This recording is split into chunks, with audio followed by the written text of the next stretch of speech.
Do it again. Hi, Dani. Hi.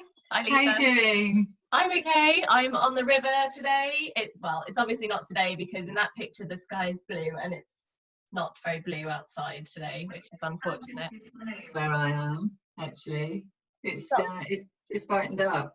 Stopped raining for the first time in about 36 hours, which is nice. But we can't complain because we've had it pretty good. We have had it good. And here I am. I've got a picture of King's College behind me. The iconic picture of Cambridge, isn't it? Yeah, I had that on my computer. So here we are again. And we're going to talk about our top wellbeing tips, aren't we? Our 3 things that we have been doing or that we've seen online that we want to share. Yeah, so we both work at Cambridge City Council as well as running our own little businesses. So I'm a breath worker, and Dani, do you want to say what you do? Yeah, I lead outdoor boot camps and a fitness business outside of my work at the City Council. So what we're doing is we're really focusing on people's well-being. And my first one that I was going to talk about today, because we've kind of got a technology feel as well as well-being, but I mean that's by the by now, isn't it? That's what we're doing all the time. So Audible is my first one. So people might know about it already, but if they don't, you can just download the Audible app. And at the moment, while children are off school, all the children's books are free. So it's like Harry Potter, so everything's narrated. You can download it, you could go for a walk, or you could have it playing at bedtime or any time during the day. The children could just kind of zone out and listen to a book.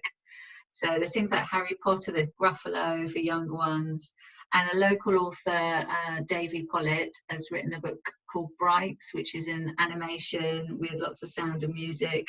So good time to check that one out as well. Brilliant. Quite a useful one maybe if you're trying to make dinner and trying to keep the kids occupied for a little bit of time.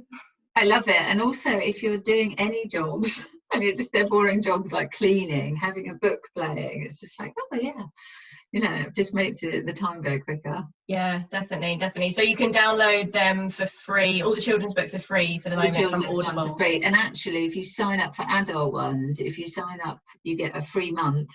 And then you can decide if you want to carry on. So you could always set your timer if you didn't want to carry on. Yeah. But it's good actually. Yeah. Cool, good.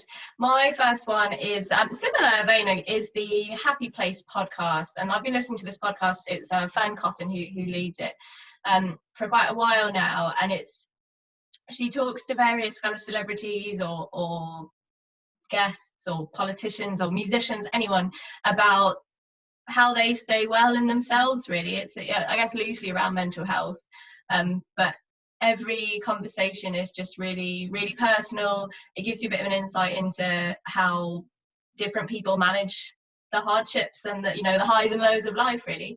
And this week she's been talking to Ricky Gervais, and if anyone's been watching Afterlife on Netflix, she was talking to him about that show. I recommend both of them, watching Afterlife and listening to the Happy Place podcast. It's available on, I guess, most podcast platforms, and it's just really nice, a really real conversation. And like you said, Lisa, you can just put it on when you're cleaning the house or when you're out for a walk, and it just gives you something else to focus on rather than the ironing or whatever it is.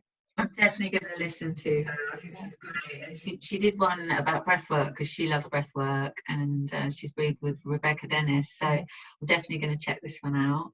There's loads, and you can go back, for years, and it's quite nice because they're not necessarily very timely. So you can listen to one from a couple of years ago. I listened to the one that Nadia Hussain did, the winner of Bake Off, a couple of years ago. That was a really nice one. There's loads of really good ones on Happy Place podcast. What's your second one, Lisa? So my second one is Instagram Live. And so until we were in lockdown, I'd never really watched an Instagram Live. And I think they're great. So if you like somebody, if you're following someone on Instagram, if you haven't got Instagram, you can just download it. Then their kind of icon, their round bit at the top, their little picture, I don't know what you call that. I don't know. Yeah, their round bit at the top. Their round bit at the top with their picture in. You just click on that when they're going live, and literally they're live. It comes up, doesn't it, with a little live icon on it. there's a little thing there, and it's brilliant really, because you've got that interaction with whoever it is immediately. So I've been doing a few different ones. I've been doing Nicola Price inspirational breathing one that she does in the morning, 8:45 till 9. Nick Mulvey does some, the singer songwriter from Cambridge. He's been doing some guitar lessons on it. There's just so many great ones that you can go on. I went on a breathwork one from India the other day. Oh wow. So from Goa, straight from Goa, and there was a woman singing as well. So it's, you know, it's really great because you kind of feel like they're there, and there's sometimes can be a bit of, you know, a few technical hitches, but actually it's really nice, it's really personable, and you can see comments that people are making as well. Yeah, it's fun. Yeah, it just opens up the doors, I guess. If there's Facebook Live, you have live on YouTube, which is where like Joe Wicks has been doing his ones. I think they've been going to Instagram as well. So yeah, if you haven't already, have a look at Instagram Live. Hours later, you'll still be going through all the content. Yeah, you'd lose hours, couldn't you? But yeah, so it's good to have these things to try out. Yeah. What's your next one? My next one probably goes maybe against what we've been speaking about, but it's about digital well-being. And I don't know if many people know about it, but on your phone, on a lot of phones, you can control the amount of screen time. So for example, I have my phone set so that I don't get any notifications through after 9 o'clock at night until 7 o'clock in the morning, because I don't want my phone pinging or vibrating when I'm trying to get to sleep, when I'm trying to watch something in the evening.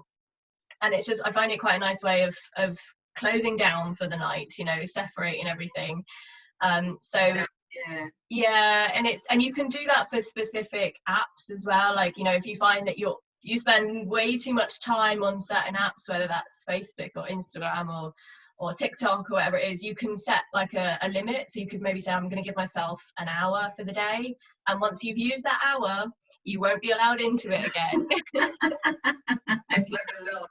I noticed, because I do look at how long I've been on my phone. Like, I've done that for a couple of years now, and it's gone up significantly since we've been in lockdown. And it was like, oh, that's really quite scary how many hours it says I've been on my phone. And I think it's okay to an extent, because we are going to be spending more time on our phones, because it's how we're communicating for the most part, so we might be spending more time on WhatsApp or on Zoom or those things. But I think it's still useful to have a little insight into that, and maybe set yourself some little reminders, set those a couple of hours in the evening where you don't have any screen time, and that means that you might be more likely to go and do something active or do something that just takes your brain away from that screen, which is useful. I mainly have my notifications off anyway, because I go and look at my phone when I want to go and look at my phone, just because I find it too distracting with those ping, ping all the time. It's just like, oh.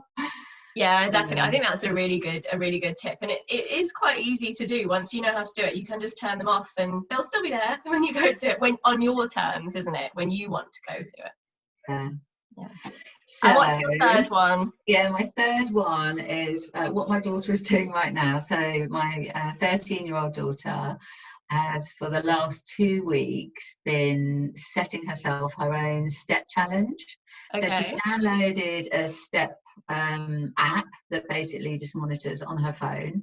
She puts her headphones in and she walks round and round my garden for hours, and she'll come in for a bit and go back out. She'll go out for a walk as well, and we've gone out together, but obviously she's not allowed out that much, so she's mainly doing it in the garden, and she's got up to like 60,000 steps a day. 60. Wow. 60. So it's like a little marathon. It's been really good for her, and she wants to just do it on her own, which is good, but I think it's also a bit of time out for her. It's like almost meditation, she's listening to things and just walking, but it's and she's been sharing it with her friends, and then they've started getting more active because of it. So they've started wanting to do more steps, and they're like, "You're doing far too many, we can't keep up." But I think that is good. I think that is motivation, isn't it? When you can check in with someone else and they've been doing this, and you go, "Oh, well, that's a good idea. I'll do that." Yeah, so really good. It's been really keeping it healthy. I've downloaded it now as well. I'm not doing like anywhere near as many steps as her, but it does make you start to notice your activity, and particularly as we're stuck in.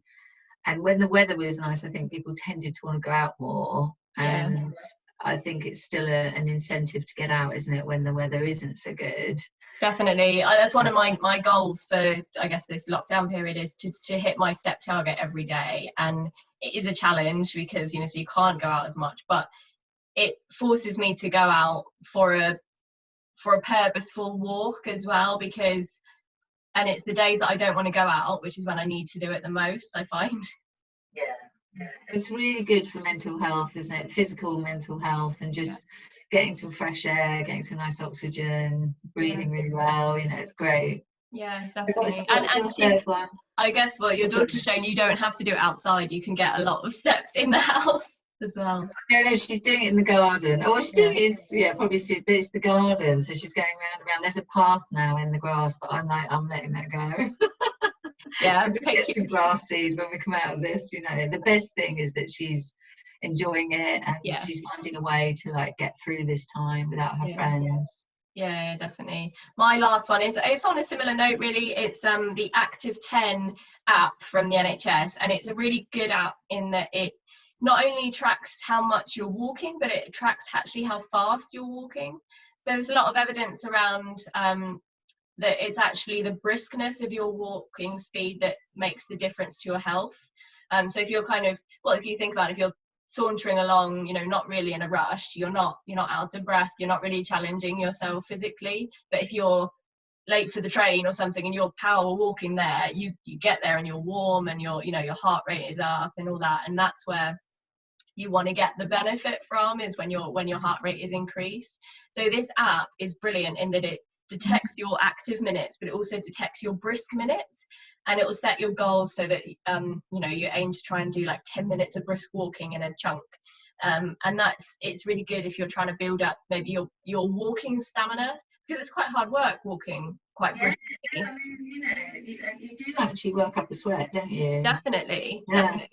So this the Active 10 app is free. It's free to download, and it's a good one for just, I guess it's those little goals, isn't it? Those little nudges, whether that is, 10,000 steps a day, or you want to get your 10 brisk minutes, or whatever it is. But a good goal to aim for. I'm going to tell my daughter about that one. Oh no, she'll be running. She'll be like power walking around the garden. So fast.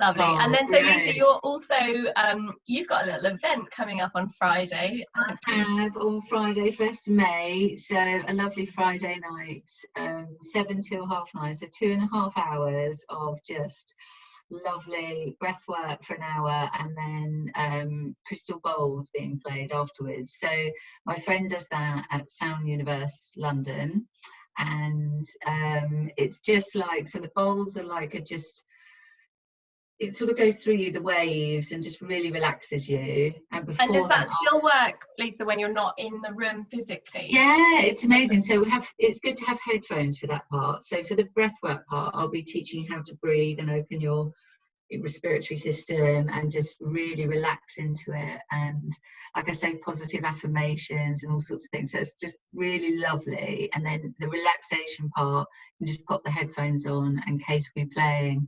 And it really works. I went on one of hers the other day and I was just completely zonked. And the lovely thing is, at the end of it, you're at home, you're all snuggled up, it's Friday night, and you'll have a really good sleep afterwards. So amazing. How can people find out more about that? So if they just go on my website, Breathing Bliss, so www.breathingbliss.co.uk. It's all on there. Yeah. And what about you? I've signed up for your ab challenge. Yeah, so again, 1st of May is coming up on Friday. So I am, with my bootcamp business, I'm setting myself, as well as anybody else who wants to join me, a 31-day core challenge. So it's anyone who wants to just improve their core strength, and options will be available for anyone at different levels, and they can just come and join for free. It will be a little bit of work to do every day. If you choose to do it, if you want to have a rest, that's fine. But yeah, hopefully a little bit of community spirit. We'll get through it together. So if you want to have a go at that, challenge yourself to get a stronger core this May, you can have a look at striveoutdoorbootcamp.com, or I'll share the link below as well. We can pop that in, can't we? I'm really hoping I'm going to have abs of steel. No, it's good. I think it's important at the moment when, like you said, everyone's activity levels are different. You know, maybe they're sitting differently at their desks and all of that kind of thing. And your core, well, you would know with your breath work, your core is so important in that it supports you, because that's what it does. It keeps you upright. So yeah, any strength work I think can be good for runners who very often neglect their cores. Everyone really could benefit from it. Yeah. Lovely. Well, that sounds good. We've got a lot to do this week. Yeah, we have got a lot to do. We'll be back next week. Yeah, if anyone wants to share their tips and what they're doing to help keep themselves well, we'd be really like to hear what you're doing. So get in touch with us. And I think that's all for now. So we'll see you next week. Yeah, see you next week.